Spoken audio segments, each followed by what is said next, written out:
And that's my job, is to try to get you to be your best. I want you to play this. And the only way you're at your best is when you're confident and when you're having fun. Yeah. And if you're not having fun playing this game, be done. When you have that change of mindset of kids just saying, I just want to play, and whatever's going to happen is going to happen. There you go. They're going to be successful. Stop overthinking the process. Get athletic. Keep working on a skill set that makes you athletic, because you know that as kids get recruited nowadays, it's how athletic is he.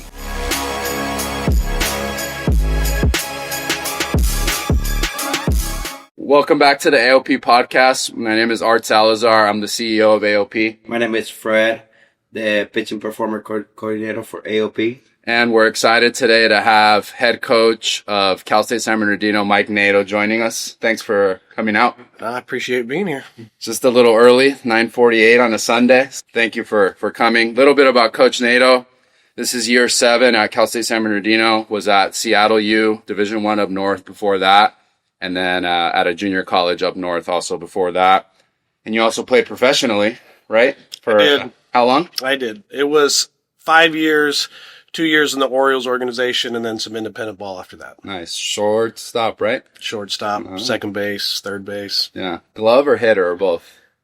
That's everything. If you're playing pro ball, you better be able to do it all, right? Oh, yeah. Right. That's good. So, yeah, and then just an important piece, for Coach Nadeau. Been at Cal State San Bernardino in this area, wasn't too prominent of a winning culture there that people expected, and now Coach has been able to turn it around.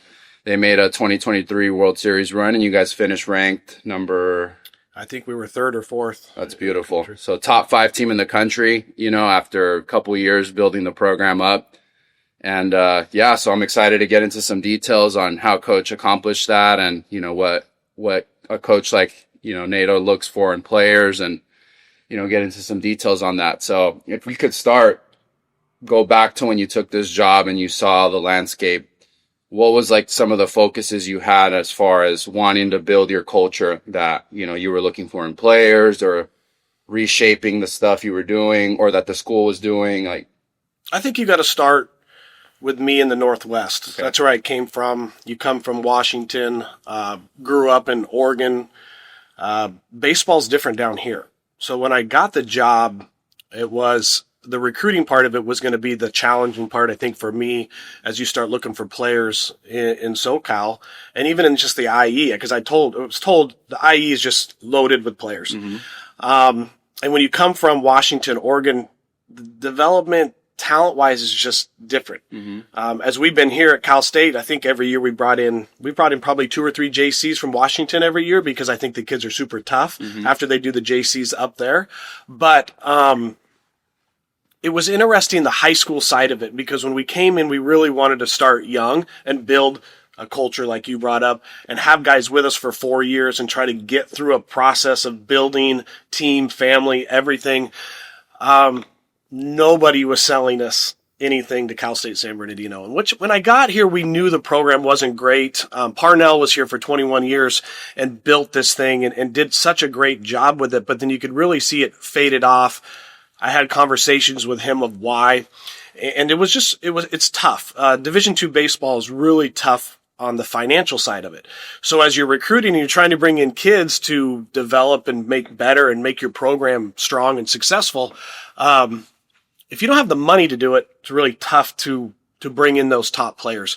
So we really got challenged going out and finding the programs that weren't the top programs in the state. They were in the IE, and we were finding these little schools or these little programs that were, hey, I've got these guys, and we bring in an Oscar Rauda, little man, guys that were just 5'8", 5'9", little pitchers that threw 85, 86. Well, Oscar's with us for a full 4 years, and he's throwing 91 with a cheeseburger curveball, and he becomes an All-American closer. And it was interesting because those were the guys that we were getting fed offensively and pitching. They weren't big, talented, here's our top tier guys. I mean, we were getting top 3, 4, 5 tier guys that were getting fed to us. And I was frustrated. Yeah. I was super frustrated to just try to find the talent, and why aren't these guys giving us to them? Why aren't we getting their top guys? Yeah. And then but you got to win. Yeah. You got to be successful to get people to give you their top guys. And we weren't there yet. And man, it took us those 4 or 5 years and getting through COVID to finally start to get the players and for myself to understand how to recruit the right kids to fit our culture. As you said, Cal State is in the middle of the IE and we like to say it's not sexy. Yeah. I mean, you were with me. Yeah. It's not sexy. It's how we sell it on our recruit. But hey, if you want to come and build something and get the opportunity to see where it'll take you, come to us. And we really sell ourselves. So me and the coaching staffs do a really good job with Coach James and Knapp, and we love it. And now recruiting, of course, has changed. But it was just a different talent from California to Washington, and me to finally get my brain wrapped around it. There's so much talent in SoCal. There's so much. Yeah. I have 2 questions on that. When you mentioned that baseball over there on that side in Washington area and all that is really different than down here in California, what do you mean with that? What is that makes baseball so much different from one Year-round baseball. Year-round baseball. I mean, I brought my kids down here, right? And then they started playing year-round. My kids were super talented, but I think once they started to play it in the fall, winter, spring, summer, you get better at something. We're up there. You are a 3-sport athlete. When it's winter up there, you're inside. Yeah. You could be in a facility, but you guys know, I mean, facility is facility. We can train, we can do this, but being on a field every day makes you better. Yeah. And I think being down here and you see the kids that are just faster, stronger because they're outside and they get the opportunity to play every day. Yeah. All right. And what do you do personally, or what do you think is the best strategy to cap that financial bridge between, to get guys on a really good talent level to go play on a Division II baseball? But we really sell us. I mean, I really try to sell myself. Yeah. I know Art's been in those rooms with us when we've had kids and we've recruited and we talked to kids and I have to sell me. I think I have to sell myself to those parents and to that kid that I'm going to give you the best opportunity and have fun and enjoy this game at the highest level that I can give you. Because we could give them everything. It's up to the kid, right? And then it's, do you want to come play for $500?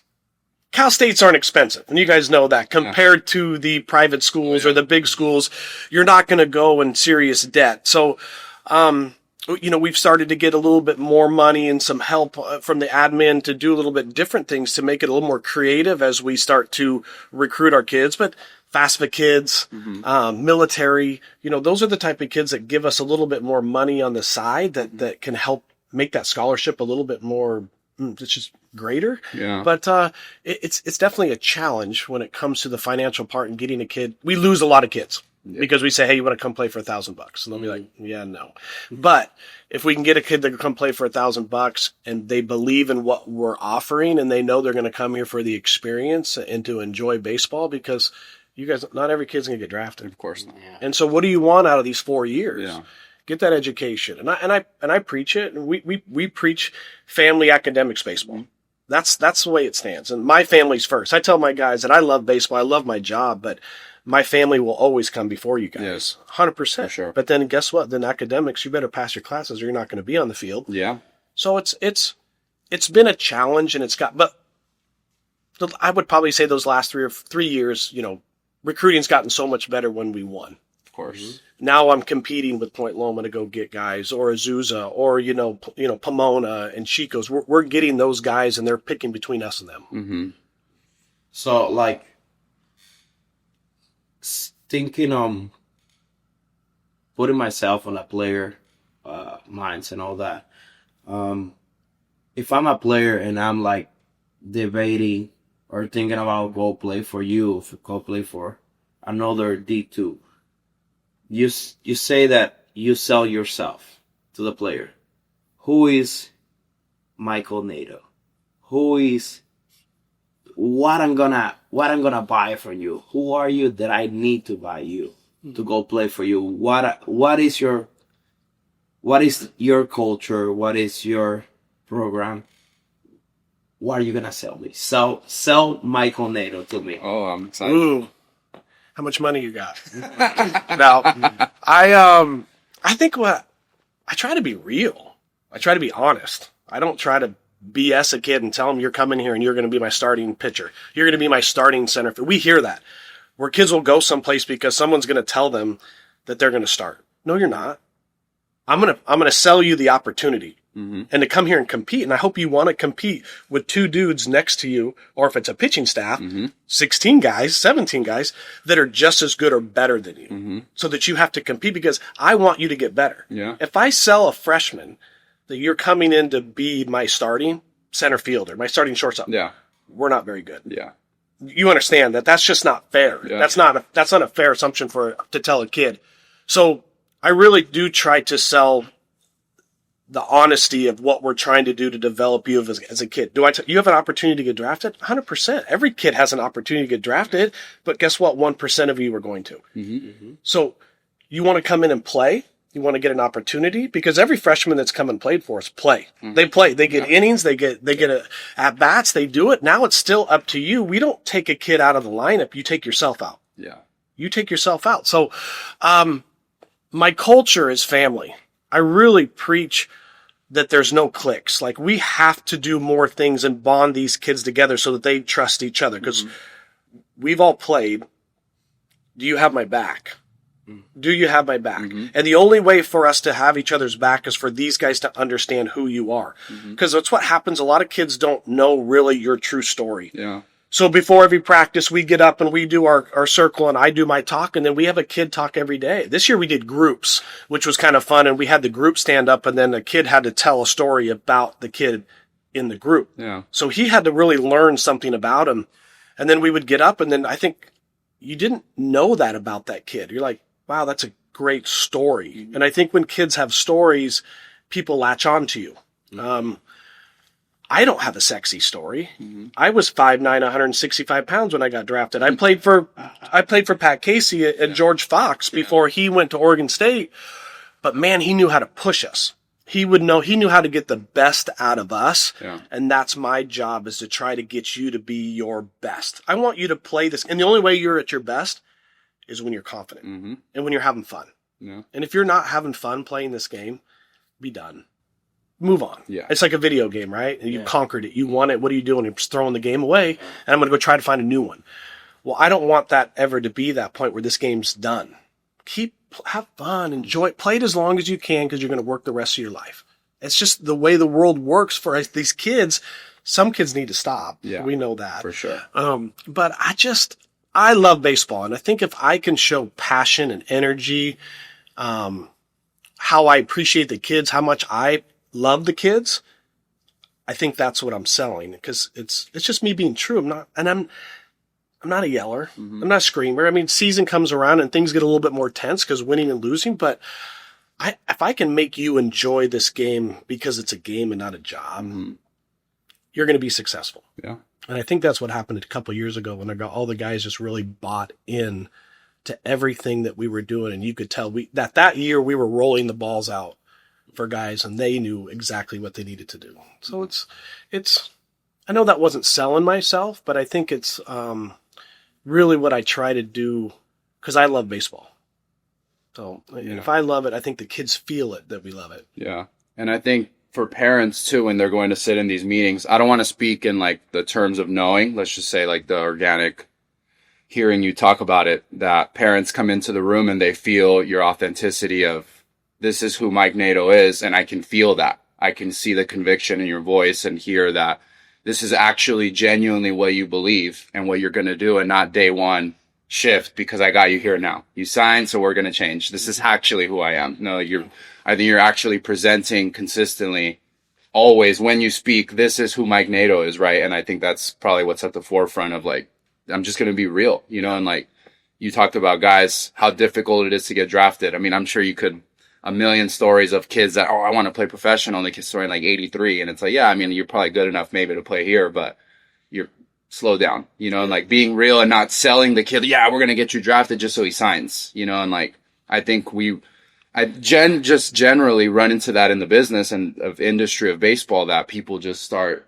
promising the world just to get you to do X, Y, and Z when Yeah, you want them to want to get drafted. Yeah, Because that means they're going to work. of course. Because if they don't have that in sight, what are they working for? Right? And so every kid that sits there with me, I hope you want to get drafted. Yeah. But I always tell them 1%, if that, is going to get drafted. And I'm always just like, but have the goal, because all it takes is that one person in the stands to come see somebody throw. And who's that kid? Like, you're like, that's all it takes. You never know the opportunity, but I just want them to love baseball and stuff. I think that the seniors are usually those kids that are now, they just want to win, right? They just want to win, where the juniors want to get drafted. Yeah. Right. So it's when you have that change of mindset of kids just saying, I just want to play, and whatever's going to happen is going to happen. There you go. They're going to be successful. Stop overthinking the process and just let the process take place. Right. Yeah. I mean, and we always just say stick to the process, but there's so many kids that overthink the process. Then they're trying to they're jumping the steps, right? They've jumped to the end of the process thinking I'm already there. I'm like, no shot, you're there. Yeah. Go ahead. Yeah. With that too is like jumping the process, the recruiting side of it. Now you guys have won, like you said, competing with the top programs in Southern California. Adding in now the NIL stuff that kids think they can find in D1s and like all this stuff. How much more difficult has it made recruiting when, I mean, let's just talk about higher level guys. You know, like if a kid's 90, 92, okay, I get it. So the difficulty of navigating that environment now that so much is at play, and it's not just come play here or come play there. Like, you watch, it's probably going to help us. I think because there's so many kids that want that and they get there, and then guess what? They're not as good as they thought they were, and then they get cut. I mean, I don't know. You probably already heard a handful of kids in this fall, huge D1 programs, they're getting cut. So now they either have to go to a JC or they come to a Division II program. Then we always get, I mean, you could probably talk to any D2 guy that comes through. The portal's been a big thing for us now because there's those guys that all of a sudden want to leave their D1 program to get bigger money. And nobody's picking them up. And so they sit in the portal, and then the next thing, I got to go to D2. I mean, we've talked to guys from Oregon.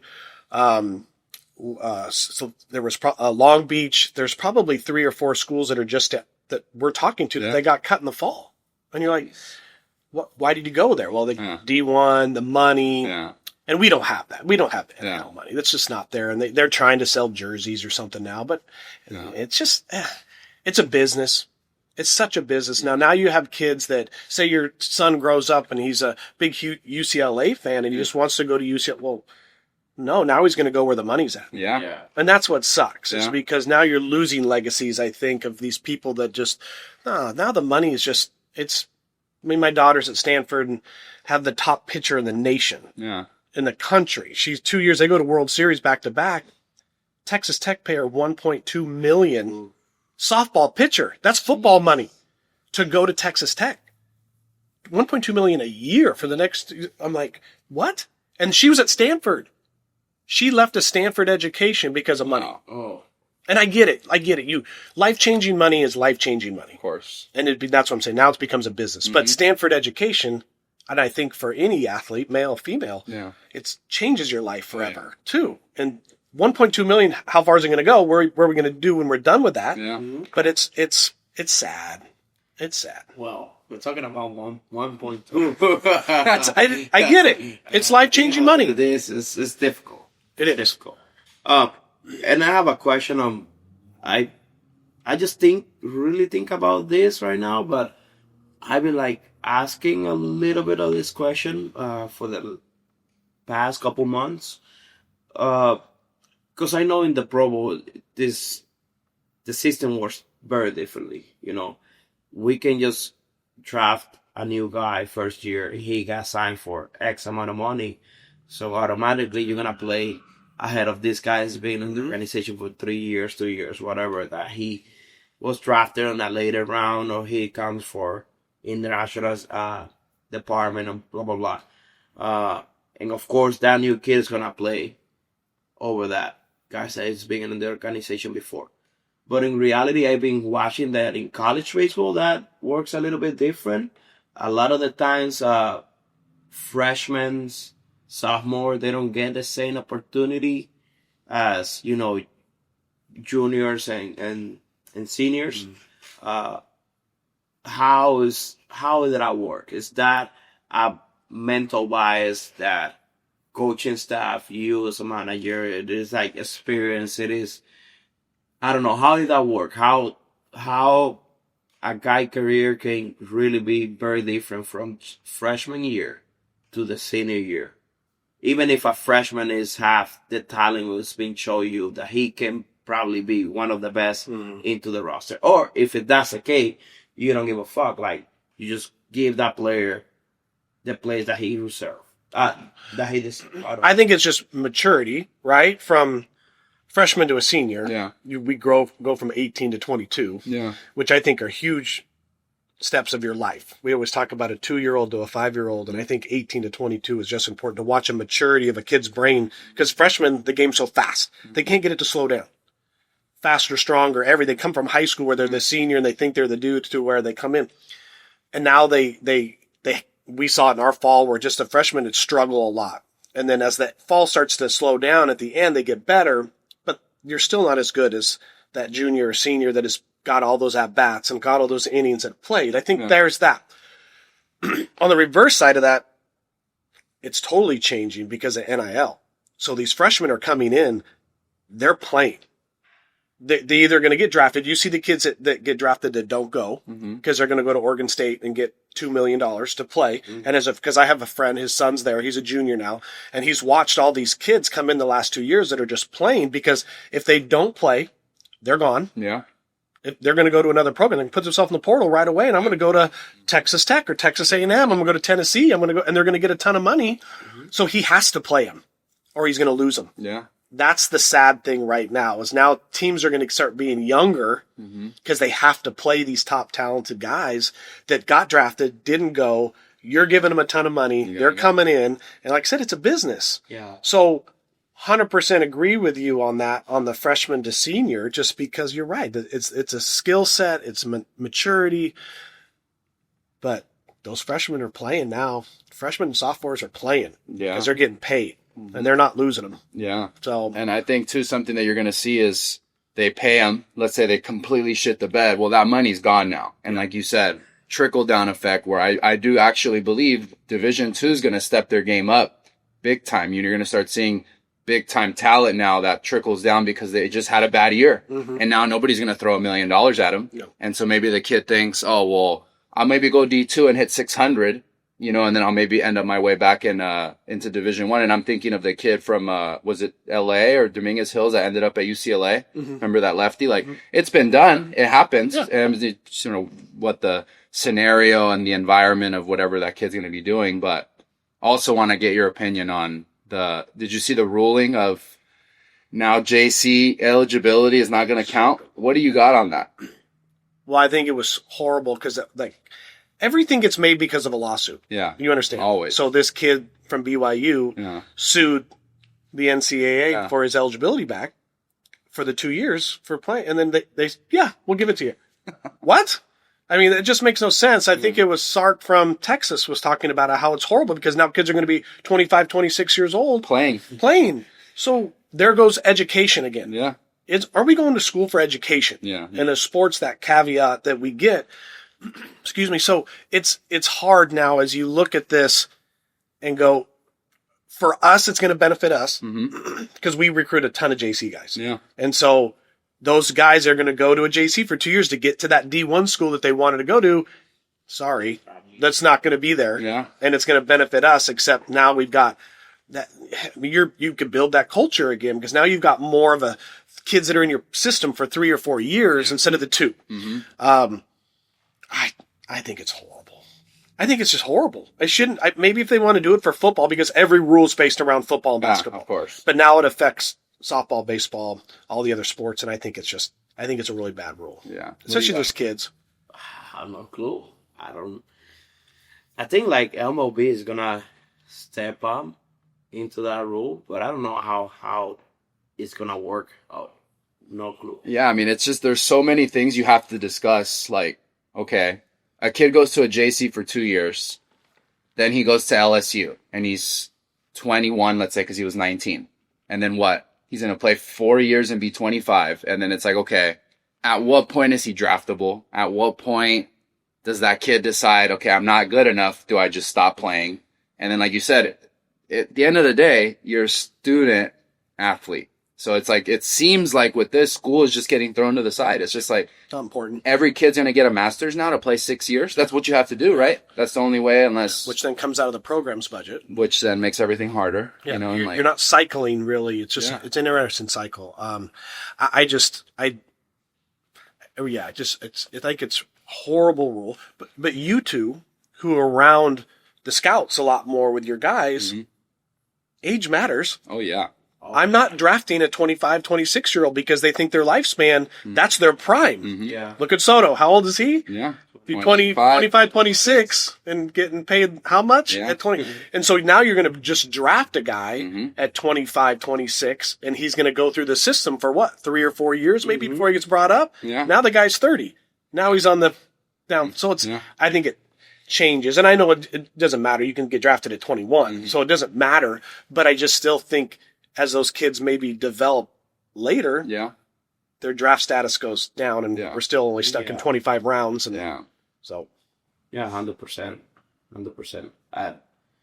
Yeah, that, I think MLB is going to step on that and they're going to make something about it, especially with the draft team, but no clue. Yeah. I don't think it's going to end up being like that. Yeah, it just seems like there's so much gray area, you know, and like the one thing that caught my attention though is just right now they set the precedent. You still got to go and sue them because they didn't formally change the rule yet. So somebody's got to go and put the effort to go to court and blah, blah, blah. But once you have the blueprint, it can be repeated 1,000 times, you know, and so, yeah, it's just, I don't know how I feel about it either. It's just going to be, D2 is going to be good. Yeah. It's going to make a big difference there. Yeah, college sports are getting washed down with everything right now. There's so many rules, so many changes, just stuff. Like I said, it's becoming a business. It's not that I really want to go there and play baseball because I love baseball and that's the school I want to go to and get my education. And it's just changed so much. And, you know, and as coaches, and we sit in every once a month, you know, we sit in our head coaches meeting and we talk. It is just compliance meetings and rules and things that they think are going to happen and what's going to happen with the Power Four here in maybe 2 or 3 years where it might just become one. There's going to be those top schools that are going to be just one. And if you can't pay or afford to get in it, then you're going to be a second tier school. And then you could still play in our championships, but they will have their own rules. Wow. They will have their own financial stat. They will have their own roster side. They will do whatever they want. And everybody else is just going to have to want to play with it. And that's what sucks about the Power Four right now. It's money driven. And with the smaller schools can't get involved. Jeez. So, let's make a 360 turn. Okay. To the conversation. You seems to be one of the coaches that really appreciate like guys make up on the team, how the guys behavior, how the guys like contribute to the culture, to the group and all that. How important is this type of attributes into an athlete for Cal State San Bernardino baseball program?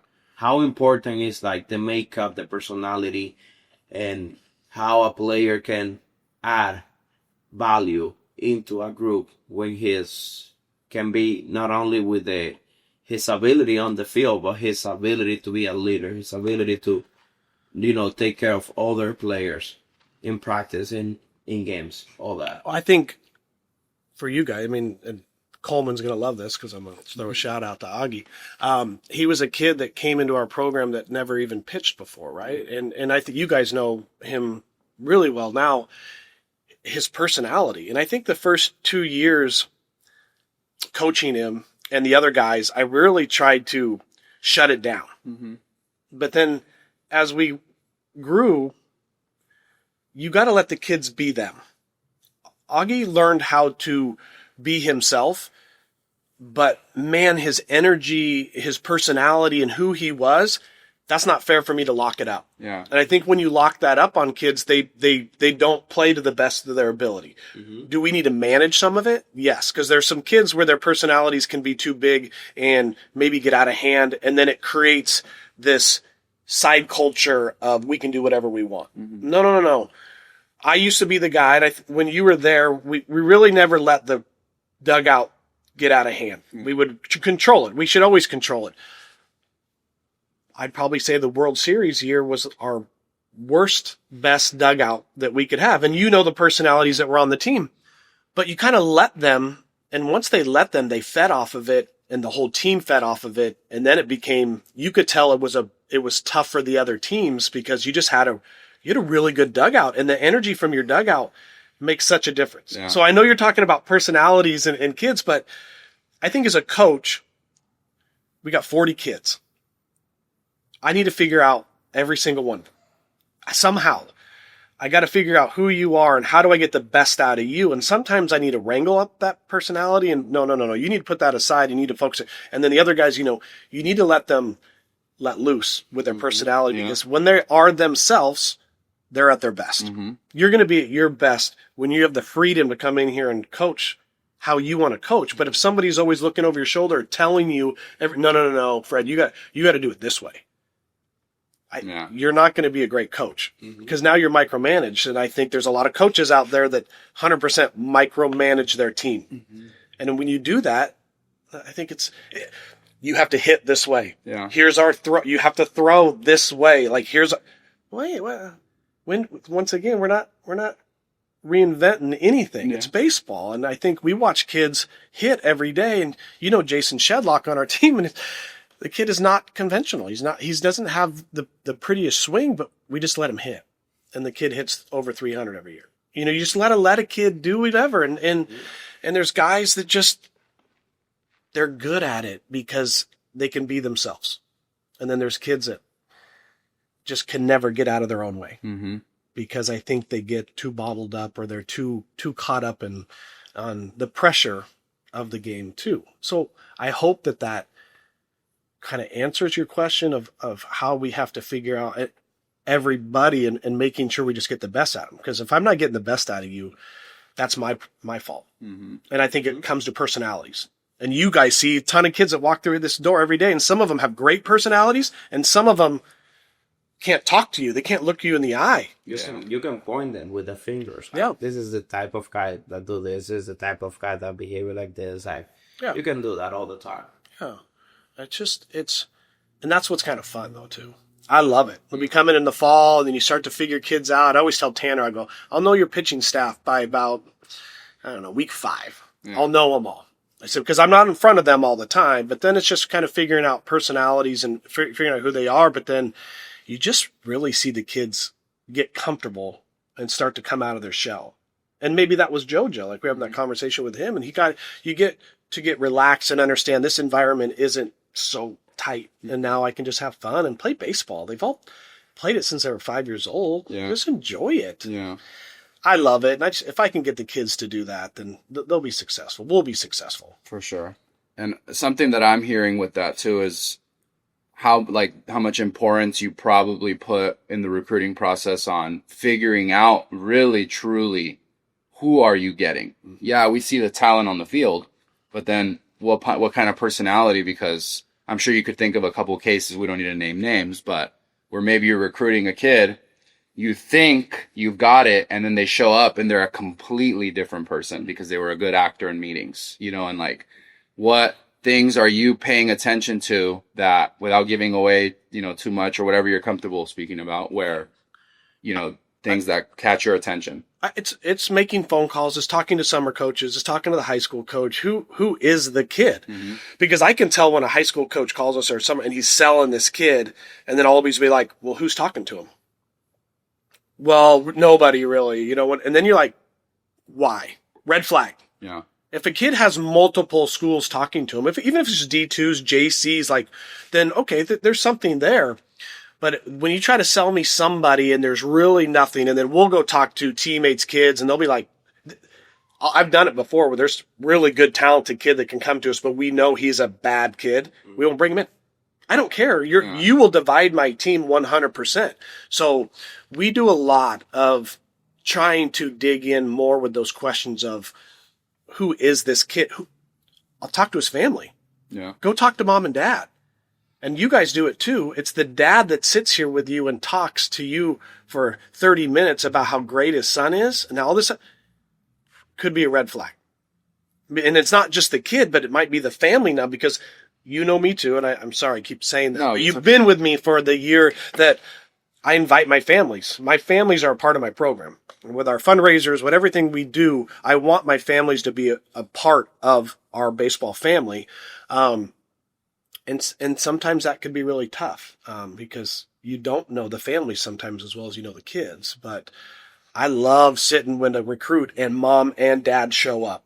Even if they're not, maybe they might be separated, but mom and dad, that tells me that he has a support system. Yeah. And guess what? Now I want the kid. Yeah. It's when the kid shows up by himself. That's what I was about to ask. That's a big red flag. Yeah. Because now the kid might have some issues that I don't know about, that we're going to find out about sometime. And he might not pan out because he just doesn't. And I hate that, because I want to give every kid an opportunity to play. Mm-hmm. But when it comes to recruiting, it's the kid and his personality, his development, who he is, how he grew up is important to me. You're raising two kids. I've raised two kids. They're in college, and we always just hope that we do the right thing. They turn out all right. Yeah. But you guys know this too. Some parents aren't the best parents, and you feel bad for the kid because the kid gets it. Yeah. So. And like, how many cases could you think of? And let's go back to Seattle U, where the parents ruin it for the kid. Well, Seattle U and Cal State. That's what I'm saying. But because you were a rich private yeah. Catholic school to now IE, commuter. So, you recruit totally different. Yeah. You have to go recruit this kid over here, and you have to go recruit this kid over here. Otherwise, it doesn't work. Mm-hmm. It's us trying to get ocean kids, orange kids to come to us. Yeah.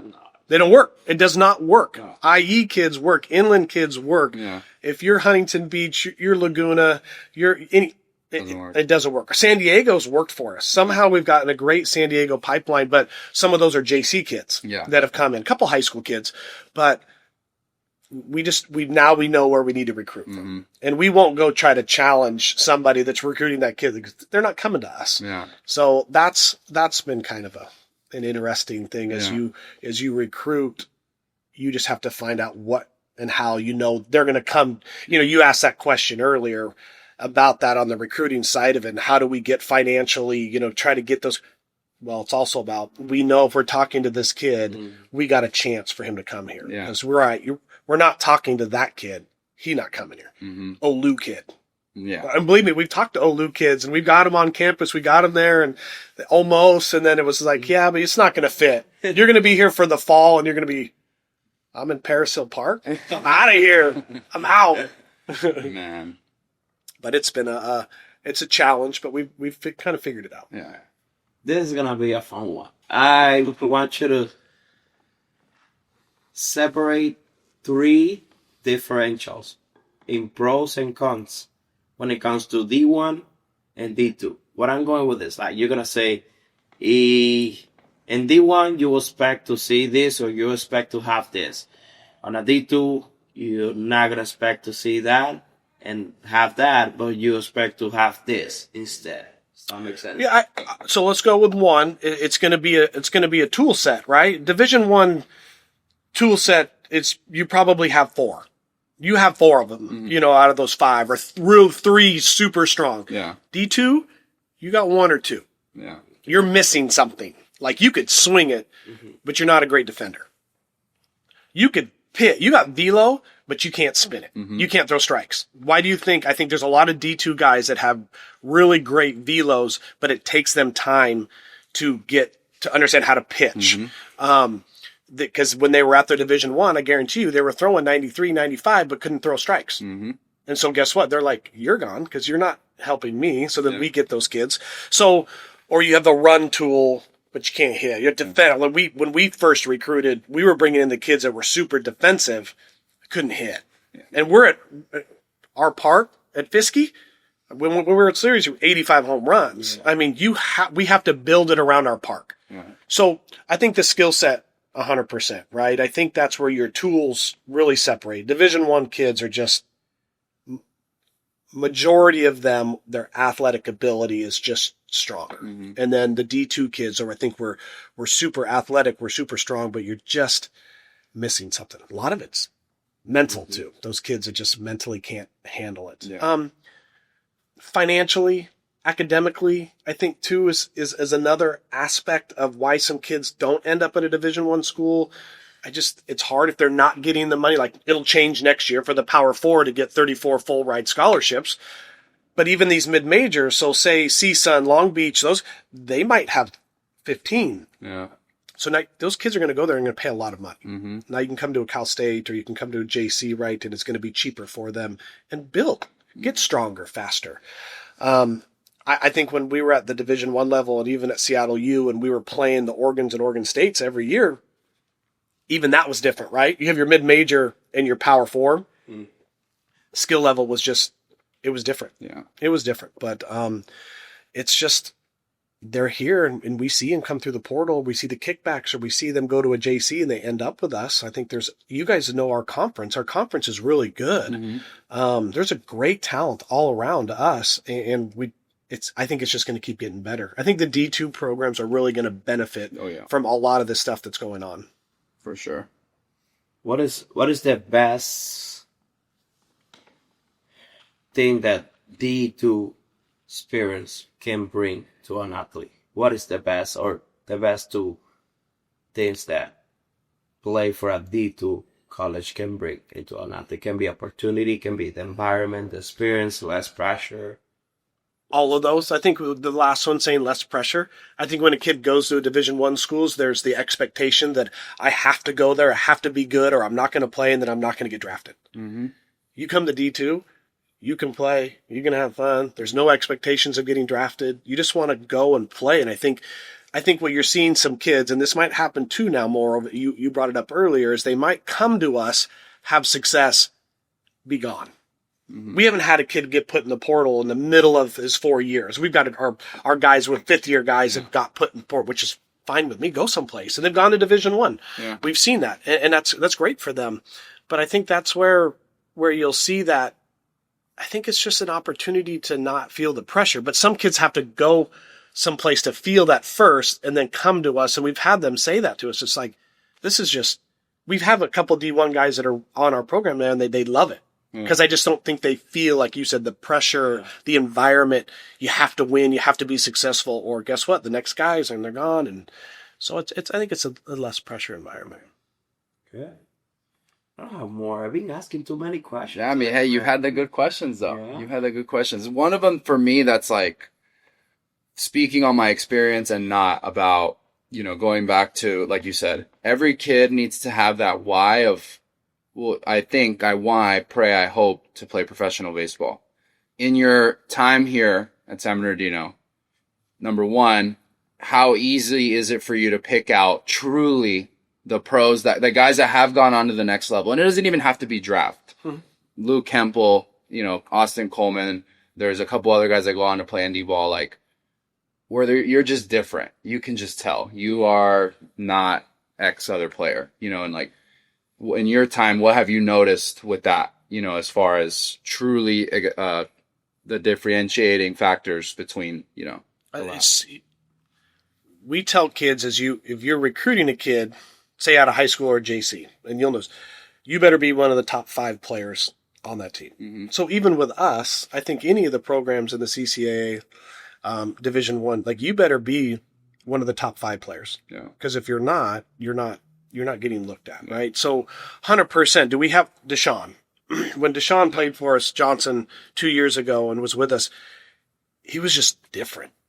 You just knew it. Different. We have a kid this year that I think is the same way. It's just different. The way that they play the game, their energy, their passion, the way that they work. Yeah. You're different. And when you know that, I mean, you guys have the kids come in here and you're like, right away. you're a pro guy. You're just different. Yeah. And that's why these younger kids, need to be around that. You wish you could have one or two of those kids on your team every year, because then you see the work ethic, you see their passion for it, and it's the drive. And you're like, why is that guy in here every day? Because he's good and he loves it, and that's why. And these kids that'll show up once a week or once every other week, and you're like, well, how come I'm not getting better? Well, like, you don't put in the time, you don't put in the effort. Like, even with us, like, there's so many rules for us. We can only touch the kids for so many hours in a day per week. So, like, who's showing up early and who's staying late? Yeah. And believe me, we know. Every coach knows. And even though we were like, okay, yeah, we know that those 6 guys stayed after and hit.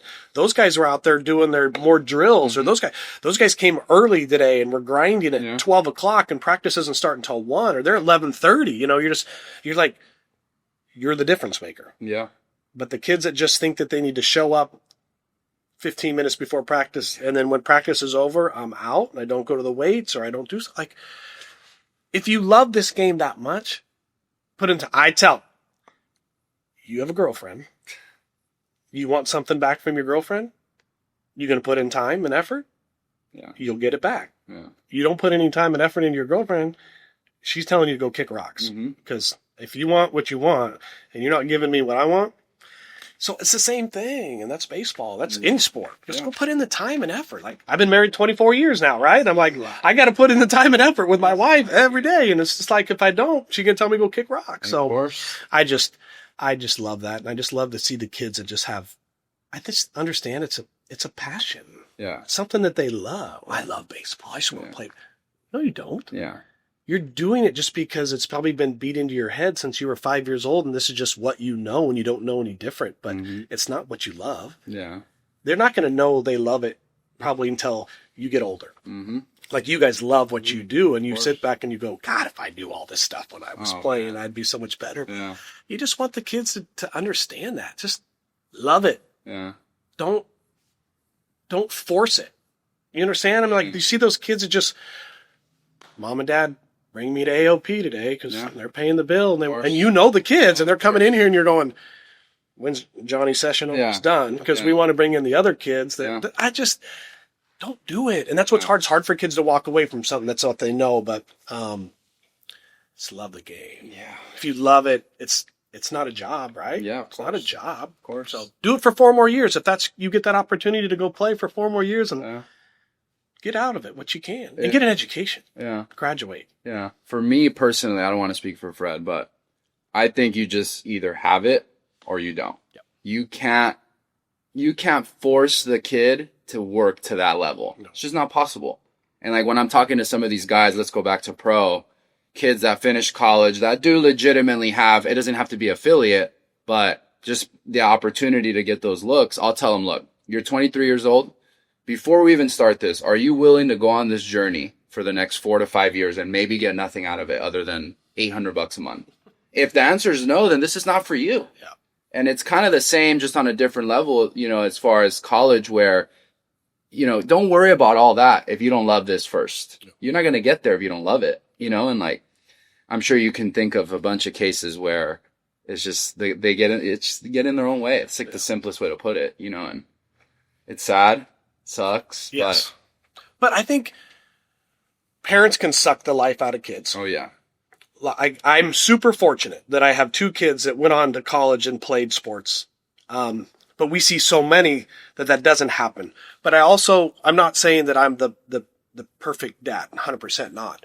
But what I did learn, I think, by coaching so many kids when I was younger and raising my kids, was to stay away from my kids and let them go do it on their own, not forced on what dad does for a living. I love baseball. But I was always just like, and I've seen it before, where that kid is going to beat the crap out of his dad when he turns 18, and he's just going to quit baseball right away.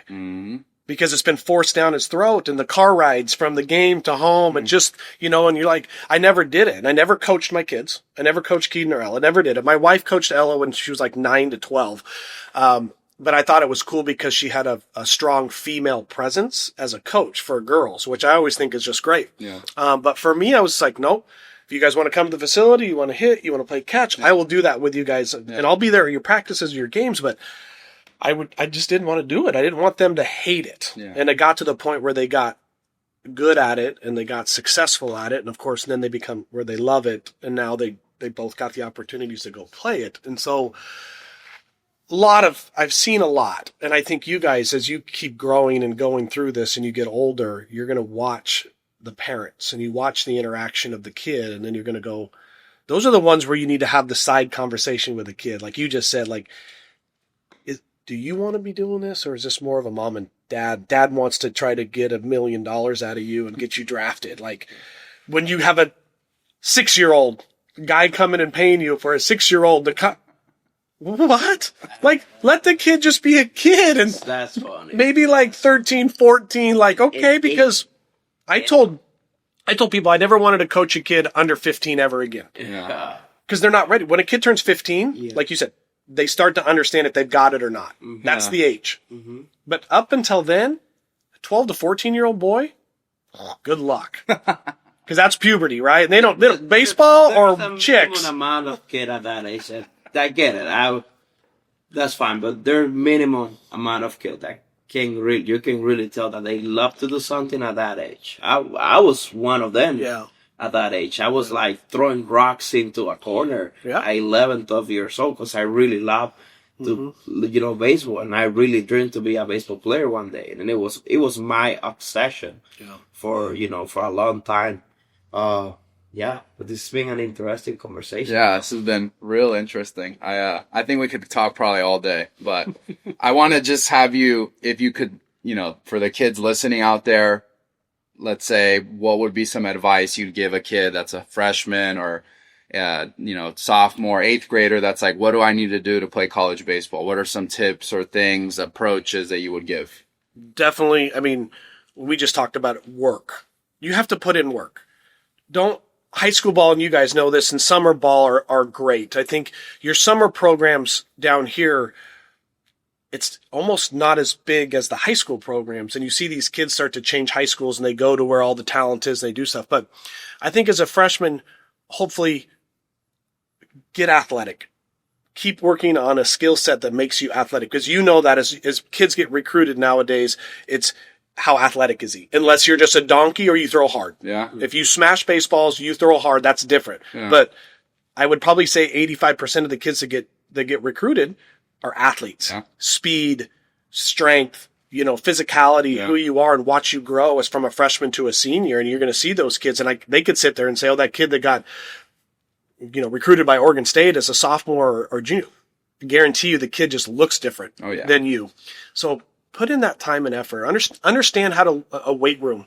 Like, don't go in there to get massive, but go in there to understand, how do I strengthen my body, mobility. There's so many things now that just help kids get better, become a better athlete. Yeah. I think that's it. And when you become a really good athlete, you're going to draw attention to a lot more coaches. Yeah. They're going to see that kid and they're like, oh, he can run, he could throw. He looks different on a field compared to those kids that they're not there yet. Yeah. And that's where those kids that maybe you need to go to a JC for a couple of years and just keep developing, because it's going to come. Yeah. Just not there yet. Yeah. Maybe when you're 27, right? Yeah. Yeah.